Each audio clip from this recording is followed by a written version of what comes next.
Hi hello friends, welcome to my channel. இன்றைக்கி என்ன பார்க்க போகிறோம்னா ஒரு 4 வகையான தோசைங்க. பீட்ரூட், தக்காளி, 2 முட்டை எடுத்து வச்சுருக்கேங்க, கொத்தமல்லி இலை. வாங்க எப்படி செய்யணும்னு பார்க்கலாம். இப்போ நான் ஒரு பீட்ரூட் எடுத்து நல்லா சுத்தமாக கழுவி பொடிப்பொடியாக அரிஞ்சு வச்சுருக்கேங்க. அது மிக்ஸி ஜாருக்கு மாற்றிக்கலாம். 1 கப் மாவு எடுத்து வச்சுருக்கேங்க, இட்லி மாவு. அதே வேறு ஒரு கப்புக்கு மாற்றிக்கலாம். இப்போ பார்த்தீங்கன்னா நான் பீட்ரூட்டை நல்லா அரைச்சிட்டு வந்துட்டுங்க. நம்ம இட்லி மாவு ஒரு பவுலுக்கு மாற்றியாச்சு. இப்போ அரைச்சதை இது கூட ஆட் பண்ணிக்கலாம்.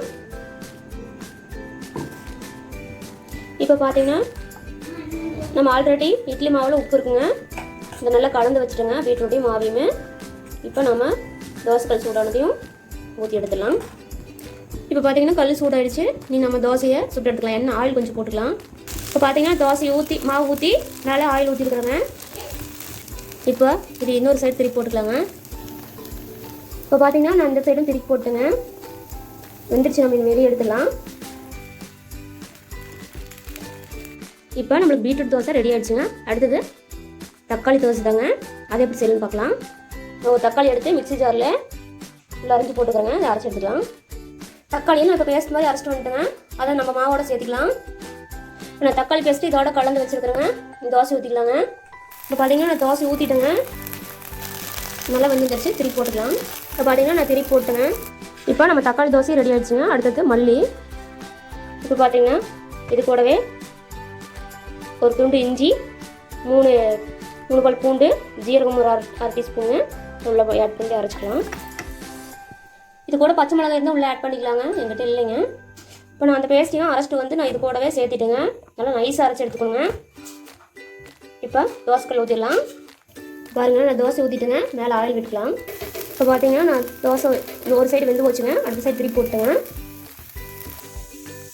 நான் 2 முட்டையை உடச்சி ஊற்றி வச்சுருக்கேங்க கப்பில். அது கூட வெங்காயம், கருவேப்பிலை, கொத்தமல்லி இலை, 1/2 டீஸ்பூன் மிளகுத்தூளுங்க, தேவையான அளவு உப்பு, இதெல்லாம் நல்லா ஃபீட் பண்ணிக்கலாம். இப்போ ஒரு கரண்டி தோசை மாவு எடுத்து நம்ம தோசைக்கல்ல ஊற்றிக்கலாம். இப்போ பார்த்தீங்கன்னா நம்ம தோசை ஊற்றிட்டோம். அது மேலேயே நம்ம ஃபீட் பண்ணி வச்ச முட்டையும் மேலே ஊற்றி வச்சுங்க. இதுக்கு மேலே ஆயில் சேர்த்துக்கலாங்க. எண்ணெய் விட்டு 1 நிமிஷம் திருப்பி போட்டுங்க. இப்போ பார்த்தீங்கன்னா வந்துருச்சு, எடுத்துடலாங்க. இப்போ நம்ம 4 வகையான தோசை ரெடி ஆகிடுச்சுங்க. பேன் வச்சுட்டு 4 வெங்காயம், 2 பல் பூண்டும் உள்ள ஆட் பண்ணியிருக்காங்க.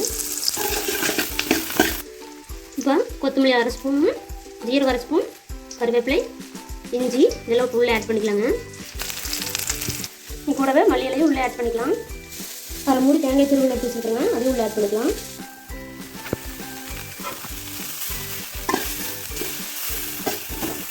வேர்க்கடலை கொஞ்சம் எடுத்து வச்சுக்கிறேங்க, அதையும் இதோட சேர்த்துக்கலாம்.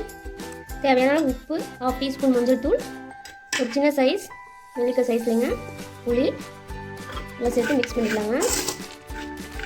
உங்களோட பச்சை மிளகாய் இருந்தால் பச்சை மிளகாய் ஆட் பண்ணிக்கலாங்க. இதுக்கு நான் வரமிளகாய் தான் போட போகிறேன்.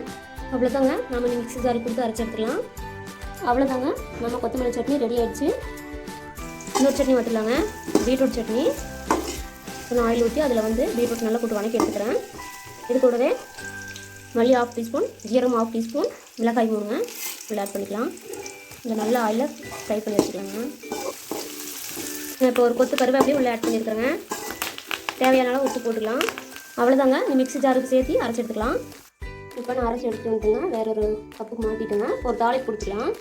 மிளகாய் கருவேப்பிலையெல்லாம் போட்டு தாளிச்சு போட்டாச்சுங்க. இப்போ நம்மளோட தோசை ரெடி ஆகிடுச்சுங்க.